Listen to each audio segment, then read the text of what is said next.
লখিমপুৰ জিলাৰ বছাগাঁও জ্ঞানোদয় সামূহিক কেন্দ্ৰত অনুষ্ঠিত মহাৰজত জয়ন্তী সামৰণি অনুষ্ঠান।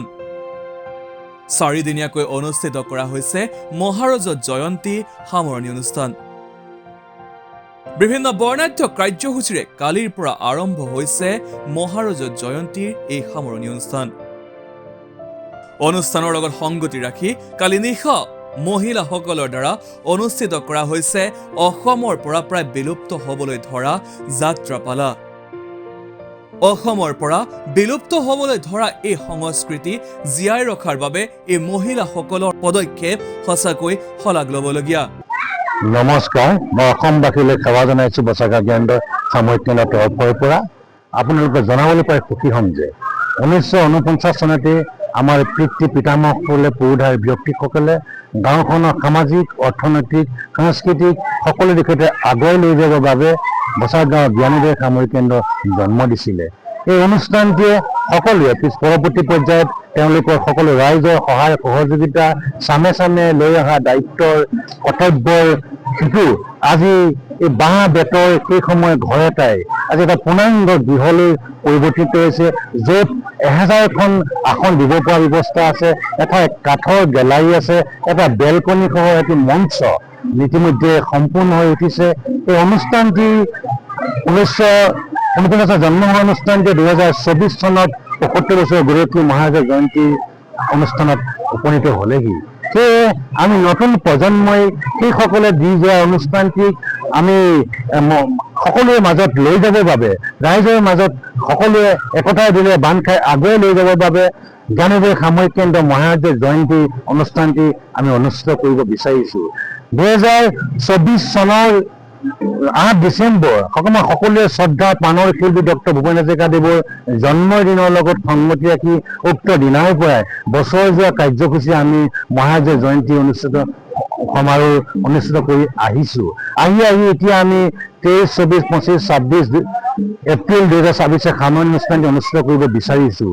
যোৱাকালি আমাৰ সামৰণি অনুষ্ঠানৰ প্ৰথম কাৰ্যসূচীত বিভিন্ন ধৰণৰ কাৰ্যসূচী আমাৰ ইতিমধ্যে ৰূপায়ণ হৈছে, পতাকা উত্তোলন, বৃক্ষৰোপণ আদি কৰি ভূপেন হাজৰিকাদেৱৰ শ্ৰদ্ধাঞ্জলি অনুষ্ঠানসমূহৰ স্বনামধন্য ব্যক্তিসকল ভাৰতবৰ্ষৰ পদ্মশ্ৰী বঁটা প্ৰাপক অৰণ্য মানৱ যাদৱ পায়েং ডাঙৰীয়া, আমাৰ সকলোৱে শ্ৰদ্ধাৰ কেন্দ্ৰস্থলী, প্ৰাণ কেন্দ্ৰস্থলী বাসুদেৱ থান নৰুৱা সত্ৰৰ সন্মানীয় সত্ৰাধিকাৰ ভাগৱত ঋষিকল্প ভূপেন্দ্ৰ শ্ৰী শ্ৰী ভূপেন্দ্ৰ গোস্বামী আমাৰ মাজত আহি উপস্থিত হৈছিলেহি।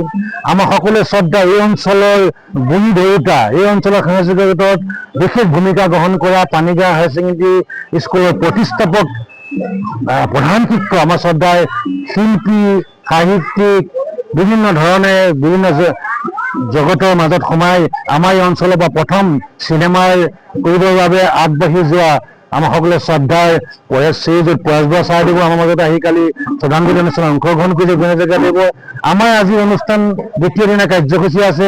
এই দ্বিতীয় দিনা কাৰ্যসূচী বছাগাঁওবাসী ৰাইজলৈ ধন্যবাদ জ্ঞাপন কৰিছোঁ, যিহেতুকে বছাগাঁও কীৰ্তিস্বৰূপ অনুষ্ঠান বছাগাঁও জ্ঞানোদয় সামূহিক কেন্দ্ৰৰ 75 বছৰ ভৰি দিয়া মানসেৰে আমি মহাৰাজত জয়ন্তী আয়োজন কৰিছোঁ।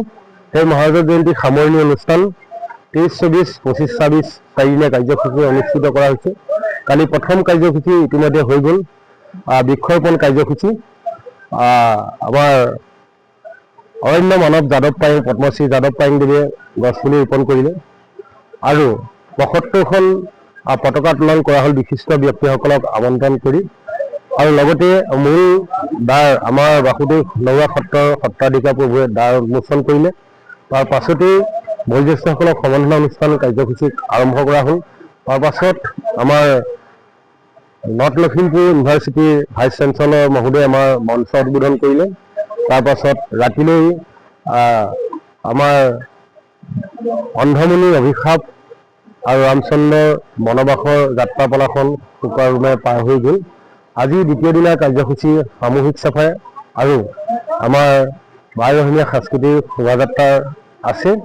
আমাৰ শোভাযাত্ৰা উদ্বোধন কৰিবৰ কাৰণে জিলা আৰক্ষীৰ জ্যেষ্ঠ অধীক্ষক মহোদয়ক আমি আমন্ত্ৰণ কৰিছোঁ, আৰু কিছু সময়ৰ পিছতে আমাৰ আজি হ'বলৈ 12ৰহণীয়া সাংস্কৃতিক শোভাযাত্ৰা আৰম্ভ হ'ব আৰু বিভিন্ন কাৰ্যসূচীয়ে আজি দিনটো সামৰণি পৰিব। অহাকালিলৈ কাৰ্যসূচী আছে আৰু 26 তাৰিখে মুকলি সভা আছে। মুকলি সভাত বিশিষ্ট ব্যক্তিসকলক আমন্ত্ৰণ কৰিছিলোঁ। আমাৰ জিলা উপায়ুক্ত আহিব আৰু পাঞ্জাৱ ইউনিভাৰ্চিটিৰ ভাইচ চেঞ্চেলৰ ডক্টৰ কিৰণ হাজৰিকা প্ৰমুখ্যে বিভিন্ন মান্যময় ব্যক্তিসকলক আমন্ত্ৰণ কৰিছোঁ। আমি আশা কৰোঁ বছাগাঁও সমূহ ৰাইজৰ সকলো কাৰ্যসূচীতে উপস্থিতি কামনা কৰিলে। ধন্যবাদ। লখিমপুৰৰ পৰা আমাৰ জ্যেষ্ঠ সাংবাদিক শৰৎ দত্ত বৰাই যুগুতোৱা এক প্ৰতিবেদন আমি আপোনালোকলৈ আগবঢ়ালোঁ। আপুনি তেজপুৰৰ বাসিন্দা নেকি? যদি তেজপুৰৰ বাসিন্দা, তেতিয়াহ'লে আপোনালোকৰ বাবে আছে এক ভাল খবৰ। আপোনালোকে বাৰু স্নায়ুৰোগ বিশেষজ্ঞক লগ কৰিম বুলি গুৱাহাটীলৈ আহিম বুলি ভাবি আছে নেকি? এতিয়া আৰু চিন্তাৰ কাৰণ নাই, কিয়নো এতিয়া গুৱাহাটী হায়াত ছুপাৰ স্পেচিয়েলিটি হাস্পতালৰ স্নায়ুৰোগ বিশেষজ্ঞ ডাক্তৰ অক্ষয় ভোটাদাক লগ পাব আপোনাৰ প্ৰিয় চহৰ তেজপুৰত। তেজপুৰৰ apex health care and diagnostic চেণ্টাৰত 25 এপ্ৰিল শনিবাৰে দিনৰ 2:30 বজাৰ পৰা উপলব্ধ হ'ব স্নায়ুৰোগ বিশেষজ্ঞ ডাক্তৰ অক্ষয় ভোটাদা। আপোনালোকে ডাক্তৰ অক্ষয় ভোটাদাৰ পৰা stroke, Parkinson stroke, botox therapy, মূৰৰ বিষ, মাইগ্ৰেইন, মিৰ্গী ৰোগৰ বিকাৰ, নিউৰোক্ৰিটিকেল ৰোগীৰ বাবে বিশেষ চিকিৎসা, শৰীৰৰ বিষ, পুৰণি কঁকালৰ বিষ, হাত ভৰি জিনজিনোৱা বা অৱস হোৱা, জটিল নিউৰোপেথি আদিৰ দৰে বিভিন্ন ৰোগৰ পৰামৰ্শ ল'ব পাৰিব।